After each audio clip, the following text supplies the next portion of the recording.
Welcome to another episode of the Art Inside the Craft podcast. I'm your host, Jeremy Glazier, and today's episode is with singer-songwriter Ian No. Ian's album, Between the Country, was released shortly before I sat down with him in October of last year at a venue called the Rust Belt in Illinois.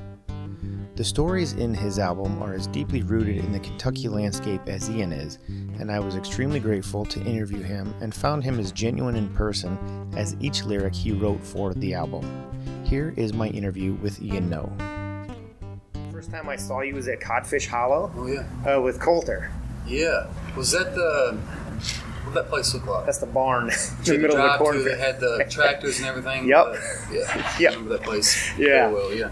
So I remember from that show that you might not have played all of them, but a lot of the songs that you put on the album, you played there. Mm-hmm. So it was really cool for me to see those live in person first and then hear them on the album later. Yeah. And so how long do you work on your songs before you feel that they're ready? And then do you always take them out on the road, or are there some that you're just this is going on the album no matter what? There have been quite a few occasions where I've went into a studio and cut a song, listened to it for a couple weeks, and then just decided it's not been right.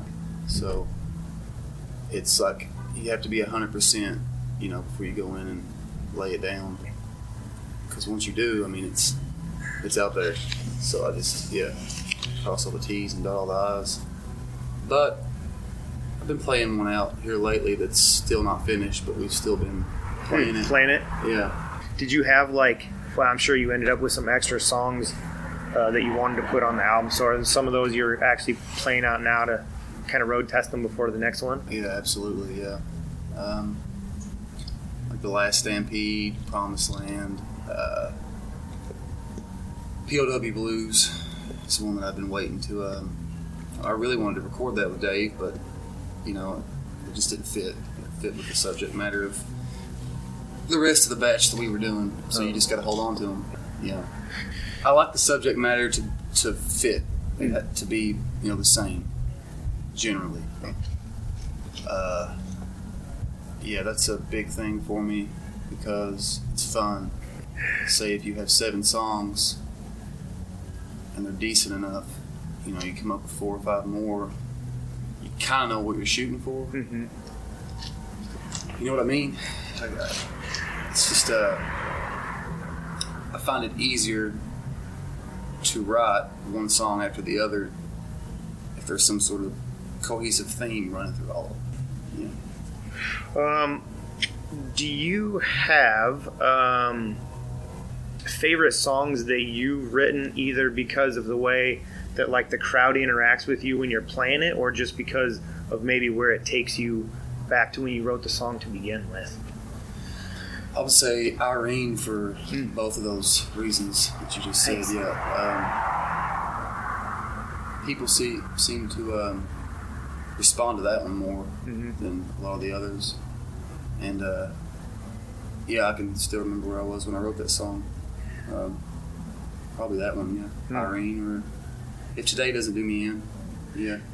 Irene's, it seems is the one a lot of people talk about. It's got some really cool imagery, and actually, when I wrote your album review, I said that it was almost like a Norman Rockwell painting in reverse. Oh, yeah. You know what I mean? Yeah. Like that Norman Rockwell painting where everybody's around the table and they're all happy and everything's fine. And so this is that same kind of artistic twist on it. Yeah.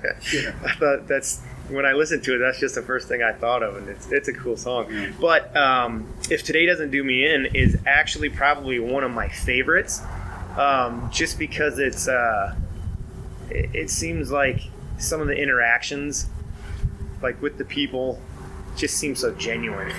And so are there some stories behind those little vignettes that you did, or is that stuff that you kind of experienced or went through? Or? I've picked up quite a few people living in Eastern Kentucky, people that I knew, a couple here and there that I didn't.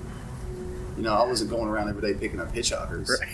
But, it's a common thing to see anybody broke down, especially in small towns, since you're more than likely to know them. But, the small town gas station, you've ran into those people that aren't too happy working on whatever, morning, whatever's going on. So yeah, that's just my summary of just one day of going to work and then, going back home. Yeah, it's just those, again, kind of like I really like the way you structure and write your songs. And so when I listen to them as an outside person listening to this music for kind of the first time, it's, some of them seem just so sweet, like those interactions, like when you say where she's going to get where she's going, and you say, well, miss, where might that be? It's just such a nice personal little touch on those songs. So. Thank you.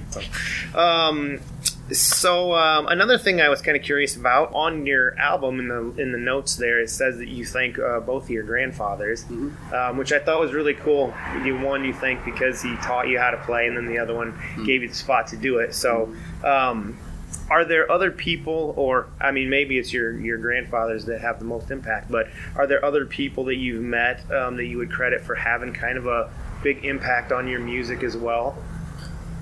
I'd say a lot of my close friends and their family for sure, because they tolerated me for a long time, for years. I stayed at a lot of friends' houses working on songs and stuff, and yeah. I hate to make it so simple, but like just a lot of the parties here and there that I would go to, and the people that I would hang out with, and whatever field we will be sitting in at one, that's been taken, and they've run that dry, the whole field party thing, they've taken that. So I don't even really like saying it because it sounds so cheesy now. But we did that all the time. I'd say that had a huge impact on me. Yeah. Specific people, it's probably family. I get a lot of stories and ideas just from stories that you hear about your relatives, distant relatives, close relatives.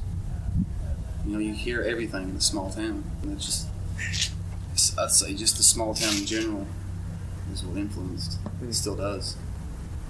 That's cool. John Prine says, write about what you know. He says that over and over again, so yeah. I know obviously this album just came out. Are you planning for the next one already? Like, how far off are you for that? Got January off, so I'm going to take a lot of time in January I've already started working on it. I've already been in the studio. I can cut a few. So January is going to be my month to get the next one done. Nice. Yeah. So when you put out, I think it was Off This Mountaintop, right? You put that out and you had Meth Head on there, and then you re-recorded that just for this album, right? Okay. Because I've been listening to your album it's quite possible that I might do like a Young Felon and might redo that. Yeah. Because cool. I hate EPs. I despise them. And I think they're useless and pointless. And I hope to never do another one again because, just because. I want to again thank Ian for taking some time to sit down with me and discuss his music and a little bit about who he is. I have to thank Ian's tour manager, Carlos Garpa, for his hospitality and setting everything up there at the Rust Belt. A very special thank you as well to Mary Spar, who is Ian's manager and founder of Young Mary Records. That's all for the episode today, but I do need to mention my sponsor, Pure Mountain Coffee. Go to puremountaincoffee.com and check out some of the best coffee grown in the mountains of Nicaragua. Mention the show while ordering online, and with a minimum purchase of $25, get a 10% discount, or just enter code TAATC. Until next time, thank you for listening.